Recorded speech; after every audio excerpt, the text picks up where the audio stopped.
ગાંધીનગરમાં આજે મુખ્યમંત્રીની અધ્યક્ષતામાં કેબિનેટની બેઠક પહેલા ઉર્જા મંત્રી ઋષિકેશ પટેલનું મહત્વનું નિવેદન, કામના કલાકો અને સપ્તાહના 5 દિવસ કામ અંગે ચર્ચા થશે।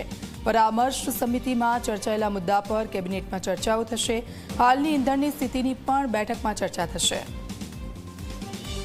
ગાંધીનગરમાં આજે મુખ્યમંત્રીની અધ્યક્ષતામાં બેઠક કરવામાં આવશે। બેઠક પહેલા ઉર્જા મંત્રી ઋષિકેશ પટેલનું મોટું નિવેદન છે। સપ્તાહમાં 5 દિવસ જ કામ અંગે ચર્ચાઓ કરવામાં આવશે। પૂરતી ચર્ચા વિચારણાના અંતે જે એસઓપી નક્કી થશે કે કામકાજના કલાકો અથવા તો કામકાજના દિવસો એ બધું એ બહુ વિચારણાના અંતે એ વિષય વસ્તુઓ આપણે આવરી લઈશું। ગાંધીનગરમાં પીએમની ઇંધણ બચાવો અપીલ પર મંત્રીઓની પહેલ છે। કેબિનેટ બેઠકમાં ભાગ લેવા કાર પુલિંગ કરીને મંત્રીઓ આવ્યા છે। વન રાજ્યમંત્રીની ઇલેક્ટ્રિક ગાડીમાં સાથે આવ્યા વનમંત્રી અર્જુન મોઢવાડિયા અને પ્રવીણ માળી એક જ ગાડીમાં આવ્યા। ઇંધણ બચાવો અભિયાન પર મંત્રીઓ આપી રહ્યા છે ભાગ।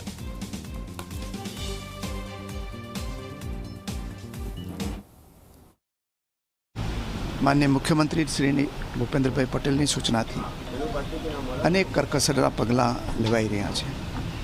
ये पैकी कारपूलिंग करवानो, पब्लिक ट्रांसपोर्टनो उपयोग करवानो अने ए प्रकारनी कामगीरी थई रही है।